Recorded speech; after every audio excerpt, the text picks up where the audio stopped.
आपल्याला नरदेह प्राप्त झालेला आहे, माणसाचं शरीर मिळालेलं आहे. मग आपण काय करायला पाहिजे? परमार्थ, ह्या भूतलावर सगळ्यात श्रेष्ठ जे काय आहे ते आपल्याला प्राप्त करायला पाहिजे. आणि हे प्राप्त करण्यासाठी एकच संधी असते, मोका असतो, मोका. आणि तो मोका म्हणजे माणसाचं शरीर. आणि आपल्याला महत्भाग्याने मिळालेलं आहे, कळलं की नाही?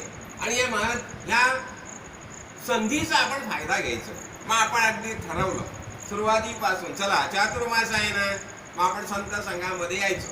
आणि या संतांनी आपल्यासाठी जे ज्ञानाचं गबाळ ठेवलेलं आहे बघा, अनेक ग्रंथ म्हणजे काय, कळलं की नाही? केवळ आपल्याला शुद्ध ज्ञानदृष्टी प्राप्त व्हायला पाहिजे म्हणून भगवंतांनी स्वतः अनेक प्रकारे योजना केलेल्या आहेत. सगळ्या योजना ह्या भगवंतांनी राबवलेल्या आहेत, कळलं ना? म्हणजे या सगळ्या योजना राबवणारा मुख्य कोण? भगवंत, देव, म्हणजे आपलाच बाबा, ज्यांनी आपल्याला निर्माण केलं आणि भूतलावर पाठवलं. आणि बारीक लक्ष ठेवून असतो तो की माझ्या मुलांची प्रगती कशी होईल, त्यांना आत्मज्ञान कसं प्राप्त होईल, त्यांना आनंद कसा प्राप्त होईल. आणि तो आनंद प्राप्त होण्यासाठी त्याच्या सगळ्या योजना असतात, कळलं की नाही? आणि आज आपण आता सत्वगुण लक्षण घेतलेलं आहे. आता सत्वगुण म्हटल्यानंतर बघा, आपण पाहिलं की सत्व, रज आणि तम हे 3 गुण आहेत. पण या 3 गुणामध्ये सर्वश्रेष्ठ कशाला म्हटलं? सत्वगुण. पण सत्वगुणाच्या माध्यमातून आपण भक्ती करतो, कळलं की नाही? आपण पाहिलं ना, भक्ती करण्यासाठी आपल्या अंतःकरणामध्ये सत्वगुण निर्माण व्हायला पाहिजे. आणि भगवंताला स्वतः देवाला सत्वगुणाची अतिशय आवड आहे, कळलं की नाही? आणि सत्वगुण कशाला म्हटलं जातं? सतत देवाची उपासना करणं, सगळ्या प्रकारची पूजा अर्चा करणं, कळलं की नाही? भगवंताने अनेक जे अद्वैत ग्रंथ निर्माण केलेले आहेत, कळलं ना? त्या अद्वैत ग्रंथांचं परिशीलन करणं, कळलं? आणि नवविधा भक्तीच्या द्वारे स्वतः ती अनुभूती घेणं, ती प्रचिती घेणं. म्हणून आपण पाहिलं ना की श्रवण, मनन, निधिध्यास, आणि निधिध्यासे साक्षात्कार, आणि साक्षात्कार झाली या सहज समाधी. तुका म्हणे उपाधी गेली त्याची, कळलं की नाही? म्हणजे अशी पायरीने आपण जसं चालायला सुरुवात करतो ना, तसा एक दिवस असा येतो, साक्षात्कार म्हणजे साक्षात आकार रूपाने भगवंतच आपल्या समोर उभा राहिलेले आहे, ही प्रचिती आपल्याला येते, कळलं की नाही? आणि ही प्रचिती आपल्याला आल्यानंतर आपल्याला परमानंद होतो की ज्याच्यासाठी आपण या भूतलावर जन्म घेतलेला आहे, कळलं ना? आणि हा आनंद आपल्याला प्राप्त व्हायलाच पाहिजे. आणि आज आपण काय पाहिलं? आज आहे पौर्णिमा आहे, श्रावण महिन्याची पौर्णिमा, कळलं ना? आणि श्रावण महिन्याची पौर्णिमा म्हटल्यानंतर कसं बघा, आता पूर्ण पौर्णिमा जी आहे ना, वास्तविक जर पाहिलं ना आपण, तर चंद्र हा मूळचाच पूर्ण आहे, कळलं ना? तो फक्त कलेने वृद्धिंगत होत आपल्याला दिसतं की पौर्णिमेला तो पूर्ण झालेला आहे, पण हा चक्क भ्रम आहे. चंद्र हा मूळचाच पूर्ण आहे, कळलं ना? पण केवळ खगोलशास्त्रीय जे विवेचन केलं जातं त्यानुसार तो आपल्याला कलेने वाढताना दिसतो, कलेने कमी होताना दिसतो, कळलं की नाही? मग आता ही पौर्णिमा जी आहे, विशेषतः श्रावण महिन्याची पौर्णिमा म्हटल्यानंतर बघा, ह्यामध्ये एक प्रकारचा त्रिवेणी संगम आहे, कळलं ना? ह्या पौर्णिमेला प्रथम काय केलं जातं? जे अनुग्रहित बटू आहेत, बटू माहिती ना आपल्याला, बटूक शिष्य, कळलं ना? मग हे बटू काय करतायत? ज्यांचं आपण हे म्हणतो ना, नाही मुंज झालेली आहे आणि आपण त्यांना हे करतो की नाही, जानवं बदलणं, कळलं ना? जानवं, कळलं ना? म्हणजे उपनयन ज्याला म्हटलं जातं, कळलं ना? आता ही मुलं जी थोडीशी मोठी झाली ना की आपण काय करतो? त्यांचं उपनयन करतो, म्हणजेच मुंजत, कळलं की नाही? मग आता उपनयन, उप म्हणजे जवळ आणि नयन म्हणजे नेणं, कळलं ना? ह्या मुलांना आपण काय करतो? जरा थोडीशी जाणकार झाली, समजूतदार झाली की आपण देवाच्या दरबारात आणतो, कळलं ना? म्हणजे उप म्हणजे जवळ, नयन म्हणजे नेणं, आपण देवाच्या समोर त्यांना आणतो, कळलं ना? आणि मग देवाचे जे काय गुणधर्म आहेत त्याचं आपण त्यांना परिशीलन करायला सुरुवात करतो, त्यांचा बोध करायला सुरुवात करतो, कळलं की नाही? आणि मग आपण काय करतो त्यावेळेला आपण त्यांच्या गळ्यामध्ये जानवं घालतो, बरोबर आहे ना? आता हे जानवं जे आहे तर जानव्याची पण मजा आहे बघा. त्यामध्ये 9 तंतू असतात, कळलं ना? जानव्यामध्ये किती तंतू असतात? 9 तंतू असतात. आणि त्यामध्ये कसं होतं की अगदी ह्या सगळ्या तंतूंमध्ये पहिलं जे तंतू आहे ना त्याच्यावर ओंकार असतो. म्हणजे प्रत्येक तंतूला अर्थ आहे. 9 तंतू आहेत म्हणजे पहिला असतो ओंकार असतो, दुसऱ्यावर अग्नीची प्रतिष्ठापना केली जाते. आता ओंकार म्हणजे काय? ओंकार म्हणजे मूळ माया, आदी तत्व. म्हणजे हे जे सगळे संस्कार आहेत ना ते उगाच नाही आहेत, फार मोठा गर्भित अर्थ आहे त्याच्यामध्ये, कळलं ना? म्हणजे आपण काय केलं, आपण प्रथम पहिलं त्याच्यावर ओंकाराची स्थापना केली पहिल्या तंतूवर. मग दुसऱ्या तंतूवर आपण काय करतो? अग्नीची स्थापना करतो, कळलं ना? अग्नी केवढा महत्वाचा आहे बघा आपल्याला, कळलं ना? म्हणजे पंचमहाभूतामधलं अग्नी तत्व अतिशय महत्वाचं मानले जातं, कळलं ना? आणि नंतर मग आपण काय करतो? तिसऱ्या ह्याच्यावर आपण नागाची स्थापना करतो. चौथ्या ह्याच्यावर आपण सोम म्हणजे चंद्राची स्थापना करतो, चौथ्या तंतूवर, कळलं ना? नंतर मग 5व्या तंतूवर आपण पितरांची स्थापना करतो. कारण पितरांचं पण स्मरण करायला पाहिजे ना, हो, कळलं ना? आपण म्हणतो ना पितृऋण, मग त्या पितरांचं पण त्यांचंही लक्ष असतं बारीक. बाबा काय आता मग आमची पोरं काय करतायत, आम्ही आलो इकडे निघून, पण आमची पोरं काय आमच्या आम्ही दाखवलेल्या मार्गाने चालतात की नाही? मग आपण त्याच्यावर मग पितराची स्थापना करतो. नंतर मग त्यानंतर पुढलं जे 6वं तंतू आहे त्याच्यावर प्रजापतीची स्थापना केली जाते, कळलं ना? आणि मग त्यानंतर मग पुढे होतं 7वं आहे त्याच्यावर वायूची स्थापना करतो. 8व्यावर यमधर्माची स्थापना करतो. पण यमधर्म पण फार महत्वाचा मानला जातो, कळलं ना? कारण आपल्याला पुढल्या सगळ्या गतीला यमराज मदत करतायत, कळलं ना? पण त्यांना घाबरण्याची आवश्यकता नाही, लक्षात घ्या. आपले मदतनीस आहेत ते सगळे, कळलं ना? म्हणून आपण यमधर्माची स्थापना करतो. आणि 9वं जे आहे तंतू त्याच्यावर आपण विश्वदेवाची स्थापना करतो, कळलं ना? म्हणजे विश्वदेव म्हणजे काय? संपूर्ण विश्व आहे ना हे एक देवच आहे, आकाराला आलेलं विश्वरूप म्हणतो आपण त्याला, कळलं ना? आपण नेहमी म्हणतो बघा अखंड मंडलाकारं व्याप्तम येन चराचरम. म्हणजे हा विश्वदेव कसा आहे? अखंड मंडलाकरण, संपूर्ण विश्वाला व्यापून असं असलेलं हे आदी तत्व आहे. त्याची आपण 9व्या तंतूवर स्थापना करतो. म्हणजे आपण त्या तत्वाला काय सांगितलं त्या मुलाला, ह्या बटूला, ह्या सगळ्या देवतांची त्याला आठवण करून दिली. आणि त्या सगळ्या देवतांनी ह्या बटूला मदत करायला पाहिजे असं आपण आवाहन करतो सगळ्या देवतांना, लक्षात. म्हणजे प्रार्थनेमध्ये हे सगळं सामर्थ्य असतं. नंतर मग आपण काय करतो? 3 तंतू एकत्र आणतो, कळलं ना? 3 9 झाले ना? मग आता पहिले 3 ऋग्वेद वेदांची स्थापना करतो, दुसरे 3 यजुर्वेद, तिसरे 3 सामवेद. नंतर मग ब्रह्मगाठ बांधतो ना ब्रह्मगाठ. मग ब्रह्मगाठ आपण अथर्ववेद झाला. म्हणजे या पद्धतीने 4ही वेदांना आपण ह्या जानव्यामध्ये आणतो, बरोबर आहे ना? ही जाणीव, ही मूलभूत जाणीव आहे, ही आपल्याला त्या बटूला आपण देतो भगवंताच्या दरबारात आणून उपनयन करताना, मुंज करताना. एवढ्या गोष्टी केल्या तरच त्याला अर्थ आहे ना. म्हणजे अशा पद्धतीने हा बटू तयार झालेला आहे. आणि मग हा बटू काय करतो? प्रत्येक वर्षी प्रत्येक नारळी पौर्णिमेला मंदिरात येतो, आपल्या सद्गुरूकडे येतो आणि जानवं बदलण्याची क्रिया करतो. जानवं बदलणं म्हणजे काय? 30 अनुभूती पुन्हा पुन्हा घेणं.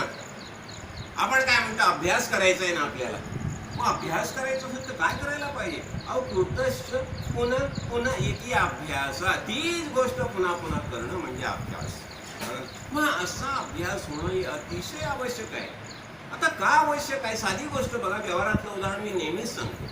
आपल्याला सगळी मुळाक्षरं माहिती आहेत, अ पासून ज्ञ पर्यंत माहिती आहे ना. आता ही मुळाक्षरं आपण जर लिहायचं ठरवलं, कळलं ना? अ पासून ज्ञ पर्यंत आपण पहिल्यांदा लिहून काढली.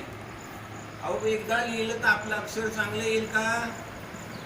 मग ती पुन्हा पुन्हा गिरवावी लागतात. एकदा नाही, हजारदा गिरवावी लागतात. तेव्हा कुठे आपलं अक्षर वळणदार येतं, दाणेदार अक्षर येतं, बरोबर आहे? मग आता त्याच पद्धतीने हे देवाचं ज्ञान आपल्याला झालंय, आपल्याला कळला देव कुठे आहे. हरिमुखे म्हणा, हरिमुखे म्हणा, हे आपल्याला कळलं. मग हरी कुठे आहे? जनी वनी आत्मतत्वी, ह्या सगळ्या विश्वामध्ये हरीच भरून उरलेला आहे. आपल्याला कळलं हे, आपण तो निश्चय पक्का व्हायला पाहिजे ना आपल्याला. म्हणजे झोपेत जरी आपल्याला कोणी म्हटलं, ए बाबा कोण, मी हरी आहे, असं म्हणता आलं पाहिजे ना. म्हणजे हरिनामाचं इतकं तीव्रतेनं आपलं स्मरण व्हायला पाहिजे, आणि म्हणून तो अभ्यास करायला पाहिजे. आणि म्हणून मग हे बटू काय करतायत, ह्या पौर्णिमेला आश्रमामध्ये येतात, सद्गुरु भगवंताच्या घरी दरबारात येतात आणि जाणव बदलतात, म्हणजे जाणीव घेतात सद्गुरु भगवंताकडून. सद्गुरु भगवंताने काय सांगितलं, एक शिष्या येथींचे वर्म स्वये तोचे ऐसे ब्रह्म, हा निश्चय पक्का व्हायला मदत होते. म्हणजे हे एक झालं जाणव बदलणं. बरं, आणि मग त्यावेळेला सद्गुरु भगवंत पण काय करतात, दीक्षा, आपण म्हणतो ना दीक्षा देतात. अहो दीक्षा देणं म्हणजे काय? दीक्षा देणं म्हणजे दिशा दाखवणं. मना सज्जना भक्ती पंथेची जावे, ही दिशा दाखवली. कुठल्या दिशेने जायचं ते दिशा दाखवली. त्या दश दिशा आहेत की नाही, मग त्या दश दिशेमधलं मी नेमकं कुठे जायला पाहिजे. अहो बघा ना, जेव्हा रामायण काळामध्ये सीता मातेचा शोध घ्यायचा आहे, आता सीता मातेचा शोध घ्यायचा आहे म्हटल्यानंतर सगळी वानर सेना जिकडे तिकडे निघाली. मग आता कोणी कुठल्या दिशेला जायचं? काही वानर गेले उत्तरेला, काही गेले दक्षिणेला, कळलं ना, काही गेले पूर्वेला, कळलं ना. आणि त्यामध्ये आपल्या मारुतीरायाचा ग्रुप जो होता, कळलं ना, मारुतीरायाचा जो गट होता तो नेमका दक्षिणेला गेला, कळलं ना. पण दक्षिणेकडेच लंका आहे. म्हणजे दिग्दर्शन जे केलं जातं कुठल्या दिशेने जायला पाहिजे, योग्य दिशेने गेलो तरच शोध लागेल ना. आणि तिथे गेल्यानंतर नेमका जटायूचा भाऊ संपाती त्याची भेट झाली. त्यांनी सांगितलं रावण एका स्त्रीला घेऊन या दिशेने गेलेला आहे. झालं, म्हणजे हे पक्क झालं की सीता माता लंकेमध्ये आहे. बरोबर ना. अहो तसंच ही दीक्षा दिली जाते. आपण सद्गुरु भगवंताकडे येतो की नाही, मग सद्गुरु भगवंत आपल्याला दिशा दाखवतात. हे बघ बाबा, या दिशेने चालायचं, आणि ह्या दिशेने तू चाललास ना, गेलास ना, की तुला त्या देवाची प्राप्ती होईल. कळलं. समर्थाने पण म्हटलं नाही, मना सज्जना भक्ती पंथेची जावे, तरी श्रीहरी पावी जेतो स्वभावे. हा भक्ती मार्ग आहे, आणि भक्ती मार्गानेच चालायला पाहिजे. आणि म्हणून काय झालं, सत्वगुण पाहिजे. दुःसंग सर्व थाईव त्याज्यम, चुकीच्या माणसांच्या संगतीत जायचंच नाही. आणि सत्संगम सततम कुरु, नेहमी सत्संग का करायचं, कारण हे भगवंताकडे जाणारे आहेत. आपल्याला कळलं, मग आपण कुठल्या दिशेने जाऊ. म्हणून ही दिशेचं दिग्दर्शन केलं जातं.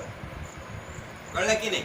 म्हणजे दीक्षा दिली जाते म्हणजे काय, दीक्षा देणं म्हणजे काय. अहो दिग्दर्शन केलं जातं की तू कुठल्या दिशेने जायला पाहिजेस. आणि मग त्यावेळेला तेथे सोहम नामाचा बोध केला जातो. सोहम आत्मा सानंद घन, ही दिशा, बाकी कुठल्याही दिशेने जायचं. कळलं. पण आता काय झालं माहितीये, दुर्दैवाने समर्थानेच म्हटलेलं आहे मनाच्या श्लोकामध्ये, जगी पाहता पाहता, गुरु पाहता पाहता लक्ष कोटी, बहुसाळ मंत्रावली शक्ती मोठी. आज अशी पंचायत झालेली आहे. अहो लक्ष कोटी गुरु झालेले जिकडे तिकडे.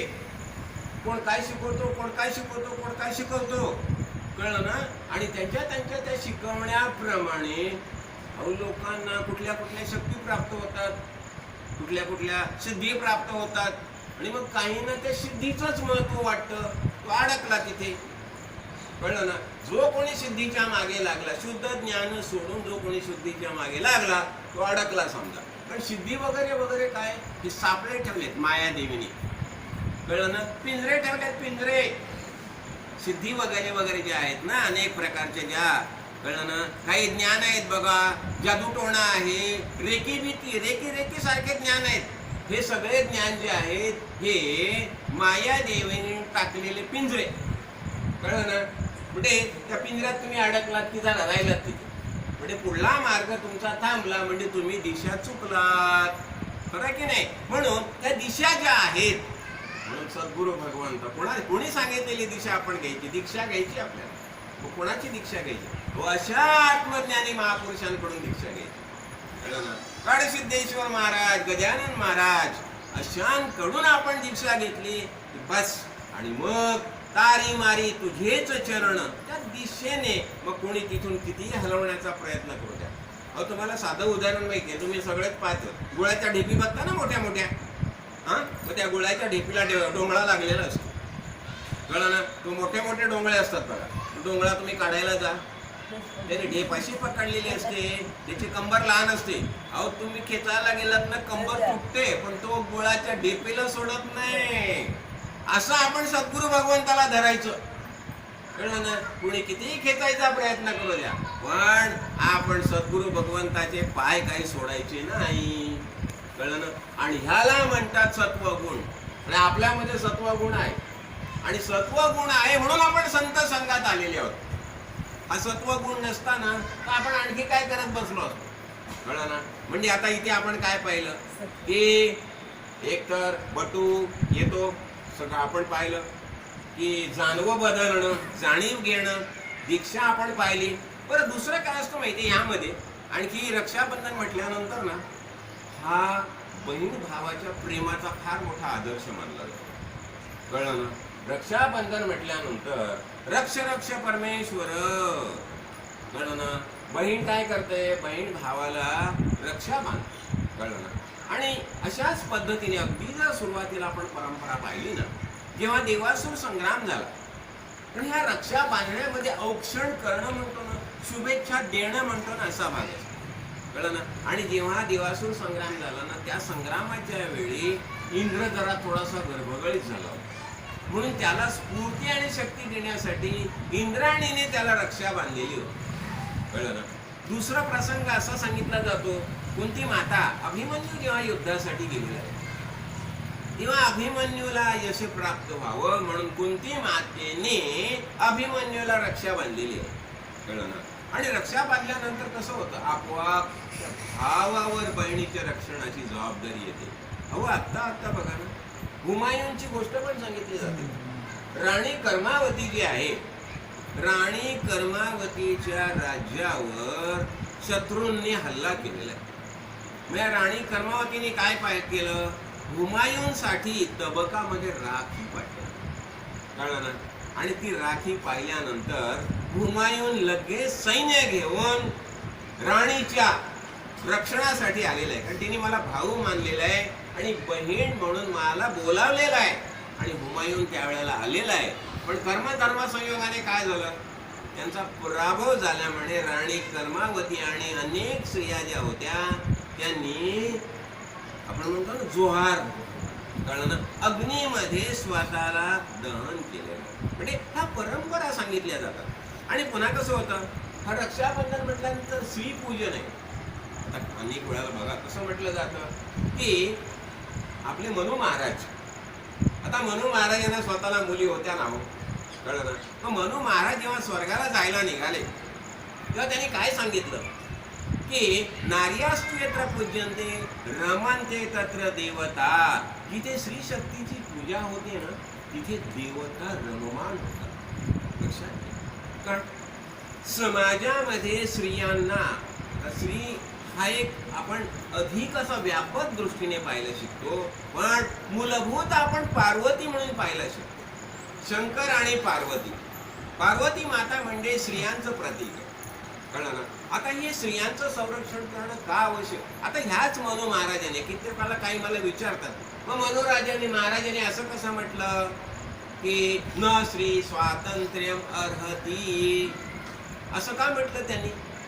त्याचंही कारण लक्षात घ्या. मनू महाराजांना स्वतःला मुली होत्या. मनू महाराज म्हणजे ह्या भूतलावरचा पहिला राजा. कळलं ना? जेव्हा ब्रह्मदेवाने सृष्टी निर्माण केली आणि सृष्टी निर्माण केल्यानंतर ब्रह्मदेवाच्या लक्षात आलं की बापरे, सगळं तिकडे तिकडे अराजकता मानलेली आहे, त्यांना खास कोणी लीडर नाहीये. कळलं ना? त्यांना सांभाळणारा कोणी नेता नाहीये. मग त्यांनी काय केलं, त्यांनी मनूला बोलावलं आणि मनूला सांगितलं, मनू तू राजा व्हायला पाहिजे, राज्याभिषेक करायचा आणि तू राजा व्हायचा. मग मनू महाराज त्या काळामध्ये ह्या भूतलावरचा पहिला राजा म्हणजे मनू महाराज. आणि मनु महाराज राजा झालेले, आणि मनु महाराजाने संपूर्ण जी संविधान अशी आपण म्हणतो ना, त्या संविधानची रचना केलेली आहे. आणि त्यांनी एका ठिकाणी म्हटलेलं आहे की न स्त्री स्वातंत्र्यम अर्हती, असं म्हणण्याचं कारण केलं पाहिजे. कारण स्त्रीला ना थोडंसं अबला म्हटलं जातं काही कारणाने, असू द्या. तर जेव्हा मुलगी म्हणजे लहान जेव्हा असते तेव्हा तिचं वडिलांनी रक्षण करायला पाहिजे, म्हणजे तिने वडिलांबरोबर राहायला पाहिजे. जेव्हा ती तारुण्यात येते तेव्हा तिने पती बरोबर राहायला पाहिजे, कळलं की नाही. जेव्हा ती वृद्ध होते तेव्हा तिने मुलाबरोबर राहायला पाहिजे. स्त्रींनी कधीही एकटं राहायचं नाही.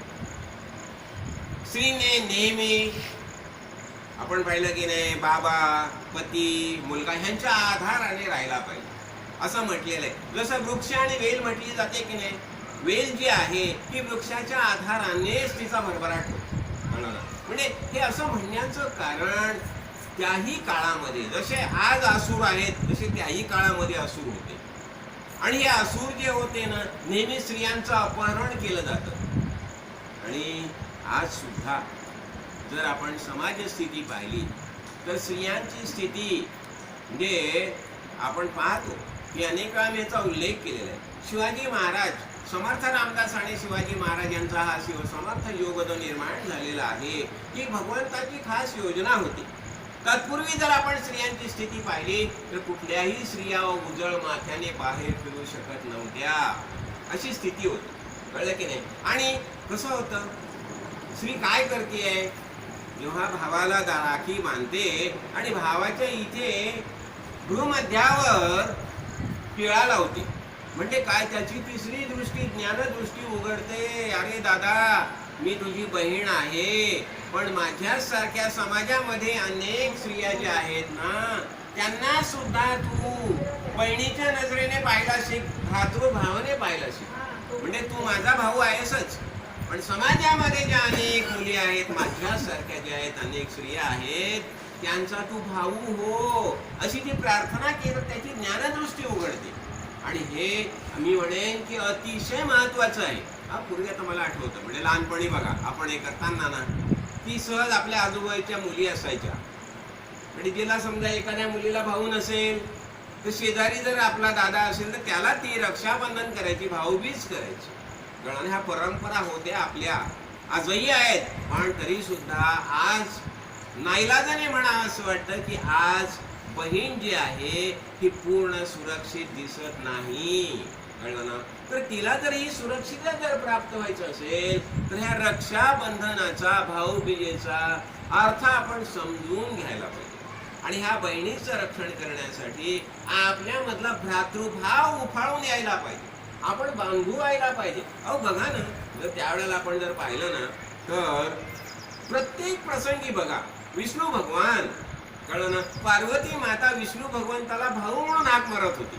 आणि प्रत्येक कार्यासाठी विष्णू भगवान भाऊ म्हणून धावत येत होता, कळलं ना. जेव्हा बघा शिवशंकराचं लग्न होतं, आता शिवशंकराचं लग्न म्हटल्यानंतर त्यावेळेला तर काय करायचं, शिवशंकर तर त्याचा शिवशंकराचा वेश आपल्याला माहिती आहे कसा आहे. तो गळ्यामध्ये सर्प आहे, सगळ्या रुद्राक्षाच्या माळा आहेत, कळलं ना. नंतर ह्याचं नंतर आपलं प्राण्याचंच कातडं पांघरलेलं आहे, कळलं ना, असा शिवशंकर. आता असा शिवशंकर जेव्हा लग्नाला उपस्थित झाला आणि आपल्या आईने, पार्वती मातेच्या आईने पाहिल्याबरोबर तिला चक्करच झाली. आणि मग तिथे दुर्वासा उपस्थित झाले, आणि दुर्वासाने शाप दिला की या अवतारामध्ये तुमचं लग्न होणार नाही, कळलं ना. आणि मग शिवशंकराचं सगळं जे रूप आहे, आपले विष्णू भगवान भाऊ झाले आणि विष्णू भगवंत भाऊ होऊन त्यांनी शिवशंकराचं सगळं रूपच बदलून टाकलेलं आहे, कळलं ना. चंद्रशेखर करून टाकलं शिवशंकराला, आणि त्या रूपामध्ये शिवशंकराचं लग्न झालेलं आहे. आता बघा, म्हणजे कसं भावाचं कार्य, म्हणजे तिथे विष्णू भगवान धावून आले. बरं, दुसरं जेव्हा ह्याचं लग्न होतं, आपल्या म्हणजे कार्तिकेयाचं लग्न म्हणा, गणपतीचं लग्न म्हणा, नंतर आपली अशोक सुंदरीचं लग्न म्हणा, प्रत्येक लग्नामध्ये हे आपले विष्णू भगवान मामाचं कार्य सगळं करतायत. कळलं की नाही? प्रत्येक लग्नामध्ये. म्हणजे हे काय दाखवलं जातं आणि कशासाठी? आपण म्हणतो ना पहिले ते हरिकथा निरूपण. हरिकथा कशासाठी? अहो एवढा भव्य आणि दिव्य चरित्र असलेले हे त्रिदेव आहेत, हे सुद्धा एकमेकाशी किती प्रेमाने आणि किती गोड्या गोविंदाने जीवन जगतायत बघा. त्यांची नाती किती अप्रतिम आहेत. मग अशी नाती आपल्याला का जोपासता येऊ नये? अशा पद्धतीने आपण का जीवन जगू नये? पण आपलं कसं होतं, प्रत्येकामध्ये ना, म्हणजे ह्या सगळ्या शास्त्रांच्या संदर्भामध्ये अनेक वेळा वर्णनं केली जातात. अहो इतकं ज्ञान दिलेलं आहे, एवढ्या पद्धतीने सांगितलेलं आहे, तरी सुद्धा हा माणूस का समजून घेत नाही? अहो एकदा अशीच मजा झाली. आता समकालीन आहेत बघा, तुकाराम महाराज आणि रामदास स्वामी दोघंही समकालीन आहेत. कळलं ना? आणि एक जण नदीच्या अलीकडे आहेत, एक जण पलीकडे आहेत. मग एकदा तिकडे पाहिलं, तिकडे अरे बापरे, रामदास स्वामी जात आहेत. तुकाराम महाराजांनी हात केला त्यांना, स्वामी काय कसं काय? मग विचारलं नाही तुकाराम महाराजांनी, तुमच्याकडे काय कसं काय भक्तीचा प्रसार कसं काय चाललेला आहे? मग रामदास स्वामींनी काय केलं, मूठ घेतली अशी आणि सांगितलं बोंबाबोंब चाललेली आहे भक्तीच्या नावाने. मग रामदास स्वामींनी तसं सांगितलं. मग रामदास स्वामींनी तुकाराम महाराजांना विचारलं, आपल्याकडे कसं काय चाललंय संत संघ आणि सगळा भक्तीचा प्रसार? मग तुकाराम महाराजांनी काय तसंच केलं, बोट अशी नेली, आमच्याकडे पण बोंबाबोंब चाललेली आहे. ही बोंबाबोंब आज चित्र दिसून येतं आपल्याला. म्हणजे हे सांगताना मला आनंद होत नाहीये. आज जर आपण पाहिलं, ह्या भगवंतानी आपल्यासाठी इतकी शास्त्रांची निर्मिती केली, पण अंतःकरणापासून ह्याचा आपण उपयोग करतो का? तसं आपण आचरणात आणतो का? आणि जर तसं आचरणात आणलं असतं तर आजची जी आपली बहीण जी आहे, कळलं ना, ती अनाथ झाली नसती. कळलं ना? म्हणजे आपण सगळ्यांनी, पुरुषांनी बहिणीच्या मागे, स्त्रियांच्या मागे बहीण म्हणून उभं राहायला पाहिजे, आणि बहिणीने स्त्रियांनी सुद्धा पुरुषांच्या मागे भाऊ म्हणून उभं राहायला पाहिजे. आणि ही अतिशय आवश्यकता आहे. का? कारण शेवटी दोन्ही भगवंताने हे दोन्ही निर्माण केलं कशासाठी? भक्त्यर्थम कल्पितम द्वैतम अद्वैतात अति सुंदरम. हे स्त्री आणि पुरुष निर्माण करण्याचं एकच कारण, भक्ती भक्ती भक्ती. कळलं की नाही? म्हणून हे अशा पद्धतीने श्री पूजन आणि रक्षाबंधनाला अतिशय महत्व दिलं जातं. कळलं की नाही? आणि मग आता हा दुसरा भाग झाला, आणि आता हा मध्ये आजच्या पौर्णिमेतला तिसरा भाग आणखी एक आहे. तिसरा भाग आपण काय पाहतो? जर आपण पाहिलं ना तर सागर देवता. सागराचं कसं झालं की सागरे सर्व तीर्थांनी, सागरामध्ये सगळी तीर्थ एकवटलेली आहेत. कळलं की नाही? म्हणजे तुम्ही गंगा स्नान म्हणाल, काय महत्वाचं आहे? आपण गंगा स्नानापेक्षाही सागराच्या स्नानाला अधिक महत्व दिले. कळलं की नाही? पण सागरामध्ये सगळी तीर्थ एकवटलेली आहेत. कळलं? मग असा हा जो सागर आहे, सागराकडे जर आपण पाहिलं ना तर आता पावसाळा संपलेला आहे, कमी झालेला आहे, म्हणजे पाऊस कमी झालेला आहे. थोडंसं समुद्र पण शांत झालेला असतो. आणि दर्यावरती जे आहेत कर्मयोगी जे आहेत, मग हे कर्मयोगी काय करतात? त्यांच्या व्यवसायाला सुरुवात करतात. पण तत्पूर्वी व्यवसायाला सुरुवात करण्यापूर्वी प्रत्येक जण नारळ नेऊन समुद्रामध्ये अर्पण करतायत. म्हणतात ना, नारळी पौर्णिमा म्हटली जाते ना आजच्या पौर्णिमेला. कळलं की नाही? हे नारळ समुद्राला अर्पण करणं म्हणजे कृतज्ञता भावाने त्याला सांगतात की सागरा, आता आम्ही आमच्या व्यवसायाला सुरुवात करतोय. कळलं ना? म्हणजे आता तू आम्हाला सगळ्या प्रकारची तुझी मदत आम्हाला पाहिजे. म्हणजे अशा पद्धतीने जेवढे हे दर्यावर्दी आहेत, ज्यांचं जीवन समुद्रावर अवलंबून आहेत, असे सगळे जण समुद्राची पूजा करतायत कृतज्ञता भावाने. म्हणजे इथे महत्व कशाला दिलं? आपण नेहमी म्हणतो, मी नेहमी सांगतो की कृतज्ञता भाव हा जीवन विकासासाठी अत्यंत आवश्यक आहे.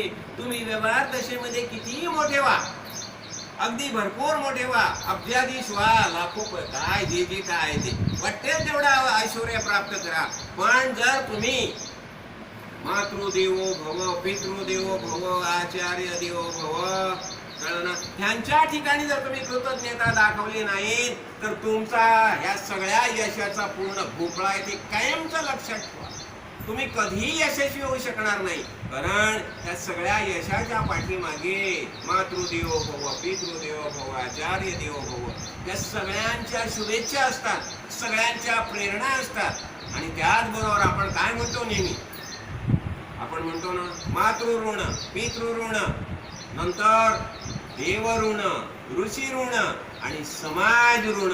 लक्षात घ्या, अतिशय महत्वाच्या गोष्टी मानलेल्या आहेत. मातृऋण, पितृऋण पुन्हा पुन्हा सांगण्याची आवश्यकता नाही. ज्या मातेमुळे आणि पितेमुळे आपण या भूतलावर आलो, कळलं ना. आपल्याला पहिलं चालायला कोणी शिकवलं? आईने शिकवलं. पहिलं बोलायला कोणी शिकवलं? आईने शिकवलं. मग अशा आई बाबांचं आपण किती उतराई, म्हणजे कशा पद्धतीने आपण त्यांच्या सुंदर आचरण करायला पाहिजे. मी गेल्यावर सुद्धा सांगितलं होतं, स्वतः श्रीकृष्ण भगवंत यांनी काय म्हटलं, वसुदेव देवकी म्हणजे आपल्या आई बाबांबद्दल म्हणताना श्रीकृष्ण भगवान म्हणतो की माझ्या कातड्याचे मी जोडे बनवून जरी मी त्यांच्या पायात घातले तरी सुद्धा त्यांच्या ऋणातून मी उतराय होऊ शकणार नाही. कळलं ना. असं भव्य आणि दिव्य रूप कुणाचं आहे? मातृदेव आणि पितृदेव. म्हणून मी गेल्याला सांगितलं होतं ना, कळलं ना. आपले गणपती महाराज गणेश कशामुळे सर्वश्रेष्ठ झाले? जेव्हा ठरलं की असं ठरलं की प्रथम पूजनीय देवता कोण, कळलं ना.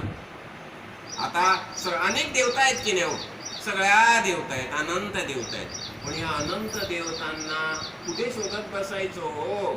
मग त्यामुळे असं ठरवलं त्रिदेवांनी, ब्रह्मा विष्णू महेशांनी, की आपण असं करूया, या सगळ्या देवतांमध्ये इंद्रादी देवता सगळ्या आहेत, या सगळ्यांमध्ये प्रथम पूजनीय कोण आहे ते आपण ठरवू.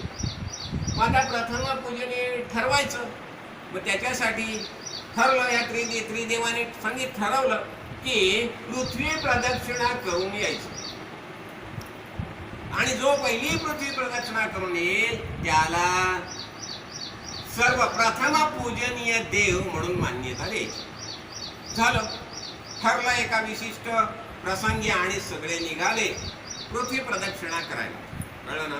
प्रत्येक जण आपापल्या वाहनावर बसून निघाला. कार्तिकेय सुद्धा आपल्या मोरावर बसून निघालेला आहे, इंद्र सुद्धा ऐरावतावर बसून निघालेला आहे. कळलं ना. सगळे आपल्या आपल्या वाहनांवर बसून पृथ्वी प्रदक्षिणा करायला निघाले. पण सगळ्यांना प्रथम पूजनीय होण्याची जिद्द आहे. प्रत्येकाला वाटलं आपणच व्हायला पाहिजे. कळलं की नाही. आणि ह्या स्पर्धेमध्ये कसं झालं, आपले गणपती आपले शांतच बसलेले आहेत, त्यांच्या काय विशेष हालचाली नाही, आणि त्यांचं वाहन आहे उंदीर. कळलं ना. आता काय करायचं? पण गणपतीमध्ये विवेक आहे, लक्षात घ्या. कळलं ना. विवेक, मी म्हणून नेहमी म्हणतो ना, विवेक, वैराग्य, मुमुक्षुत्व आणि षटसंपत्ती ह्या ज्या गोष्टी आहेत अतिशय का महत्वाच्या मानल्या जातात. आणि हा विवेक गणपतीमध्ये असल्यामुळे गणपतीने काय केलं, ठीक आहे, आई बाबांना दोघांना उभे केले, बसवले व्यवस्थित आसनावर. आई बाबा, आई तू इथे बस, बाबा तू इथे बस. दोघांना व्यवस्थित बसवलं. कळलं ना. दोघांची पूजा केली. कळलं ना. पूजा केली, दोघांना वंदन केलं. आणि त्याचं जे वाहन आहे उंदिरावर बसला. उंदिरावर बसला आणि त्याने 3 प्रदक्षिणा केल्या. एक नाही 3. शांतपणे बसले. कळलं ना. नंतर मग तेवढ्यामध्ये कार्तिकेय आलेला आहे. कार्तिकेय पहिला आलेला आहे. कळलं ना. आणि कार्तिकेय आल्यानंतर झालं, सगळे देव आले प्रदक्षिणा करून. आता निर्णय द्यायचा आहे. आता निर्णय देताना हे त्रिदेव आले आहेत, ब्रह्मा विष्णू महेश. झालं, विचार केला. आणि मग शिवशंकरांनी सांगितलं की ह्यामध्ये प्रथम पूजनीयचा मान गणपतीला दिला जातो. सगळं म्हणायला लागले, हे कसं? त्या सगळ्यांमध्ये थोडासा जो विरोध झाला कार्तिकेयाला जरा, कारण कार्तिकेय प्रदक्षिणा करून प्रथम आलेला होता. मग कार्तिकेय म्हणायला लागला. मग कार्तिकेयाला गणपती समजावतोय, अरे दादा, तुझा छोटा भाऊ प्रथम पूजनीय होतोय आणि त्या प्रथम पूजनीय भावाचा मोठा भाऊ तू आहेस, म्हणजे तुझा माझ्यापेक्षा जास्त मान आहे. हा, मी प्रथम पूजनीय झालो, कळलं ना.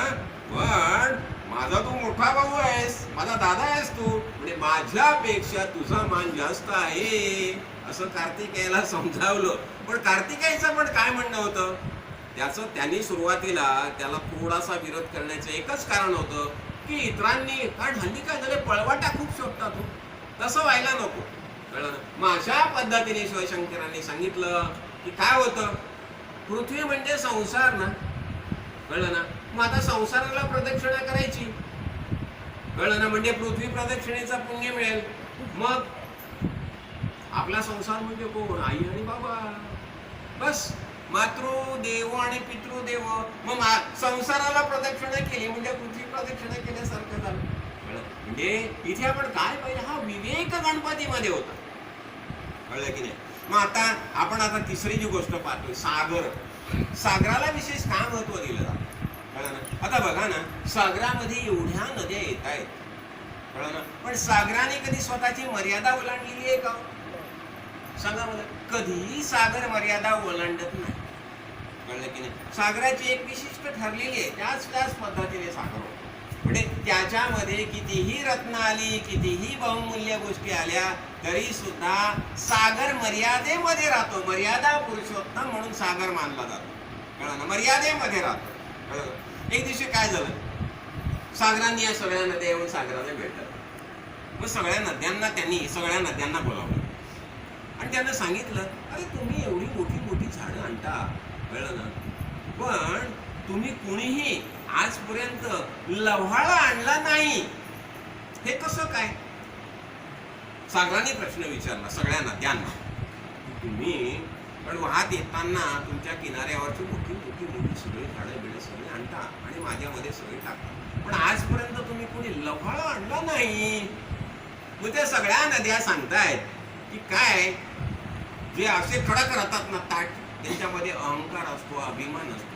आणि जिथे अहंकार अभिमान असतो तर शेवटी मग काय आपल्यामध्ये काय पाहिजे, विवेक पाहिजे. लवाळा बघा ना, त्याला पाणी झाला जा निघून पाण्या, ही लीनता नम्रता जी आहे आणि हा सत्व गुण आहे. आज आपण सत्व गुण पाहतोय, आपल्यामध्ये सत्व गुण यायला पाहिजे ना, अहंकार नको. म्हणून काय म्हटलं जातं, अहम भाव ज्या मानसीचा विरेना या ज्ञान कल्पांत काळी कळेना. आपल्यामध्ये अहंकार नको. जेई जगा धा कुठे होई जे तई जवळी एक माझी. म्हटलं ना, माऊलीनेच म्हटलंय ना, माऊलीने म्हटलं की थोरपणा परा सांडी, थोरपणा परा सांडी जे व्युत्पत्ती अवधी विसरी जे, जेई जगा धा कुठे होई जे तई जवळीक माझी. तो मोठेपणा बिलकुल नको. लहान होऊन राहा, मुंगी साखर का, आपल्या मजेत राहायला शिका. कळलं ना? थोरपणा परा सांडी जे. व्युत्पत्ती म्हणजे डिग्र्या, बिरुदावली, सगळ्या डिग्र्या बिग्र्या सगळ्या विसरा. आपण जेव्हा भगवंताच्या दरबारामध्ये येतो, एकच असणार सगळं वस्तू, त्यामध्ये डॉक्टर असेल, इंजिनियर असेल, कळलं ना, चतुर्थ चपराशी पण असेल, चतुर्थ क्लासचा, सगळे कसे देवाच्या दरबारात आल्यानंतर देवाची मुलं म्हणून एकाच आसनावर सगळे बसतात. कळलं की? पण ती देवाची मुलं आहेत. म्हणून म्हटलं आता थोरापणा परासंधी जे व्युत्पत्ती अवघी विसरी जे आणि जेही जगा धाकुटे होई जे. ह्या जगामध्ये सगळ्यात लहान वा तेही जवळ माझी. आई कुणाला घ्यायला खाली वागते हो, पोटघाशा मुलात असं असं चालतो ना पोटघासत, त्याला उचलायला आई स्वतः खाली वागते. तो असं असं चालायला लागला तर चालू त्याचं त्याचं चाललेलं. म्हणून आपण काय करायचं, आपण लहान व्हायचं. तेव्हा बसतो आणि मी, कळलं ना? म्हणजे ह्या गोष्टी आपल्याला कशा कळतात, आपण संत संघामध्ये आल्यानंतर कळतात. कळलं ना? आणि सागरामध्ये कसं होतं, सागरामध्ये सगळी तीर्थे एकवटतात. मला तर आठवण झाली. कळलं ना? महाराजांचं कसं असायचं, आमचा हा कार्यक्रम म्हणजे खरं म्हणजे हा खूप महत्त्वाचा कार्यक्रम मानला जातो. आणि माझ्या दृष्टीने हा कार्यक्रम विशेष महत्त्वाचा अशासाठी, काय झालं नेमकं, उद्या पौर्णिमा आहे, तर आज मी, ताई, आम्ही सगळं दर्शनाला गेलो. कळलं ना? खरं ताई आणि तेजू अगोदर गेल्या होत्या आणि त्या दर्शन घेऊन बाहेर आले. नंतर मी आज सूर्यनमस्कार केला. माझ्याकडे बाळाने बघितलं, काय बाबा तुझी कंपनी बंद ना? नेमकं ना आमच्या कंपनीत लॉकआउट झालं होतं काही दिवसात. मी बोललो नव्हतो मी महाराजांना बोललो नव्हतो. मी म्हटलं हो बाप्पा लॉकआउट आहे, मग आता काय करतोस? मी म्हटलं बाप्पा काही नाही, आता सागर आणि विचार चंद्रोदय ही पुस्तकं वाचायला घेतली. बस झालं तुझं वाचन. आजपर्यंत जे वाचलं ना ते उद्यापासून लोकांना सांगायला सुरुवात कर. झालं दुसरा दिवस होता, रक्षाबंधन म्हणजे आजचीच पौर्णिमा. आणि मग त्या दिवशी आमचं महाराजांसमोर व्यासपीठावर पहिलं प्रवचन झालं, कळलं ना. आणि आज म्हणजे ती 98ची गोष्ट आहे, 98. म्हणजे आज 19 वर्ष पूर्ण झाली ह्या सगळ्या कार्याला. आणि त्यांची कृपानं. आणि मी एक स्वतः पाहिलं की जेव्हा महाराजांनी प्रवचनाला बसता आपल्यामध्ये कसा बदल होतो बघा. कारण महापुरुष जाणून असतात. त्यानंतर मग आता आम्हाला दांडी मारता येईना.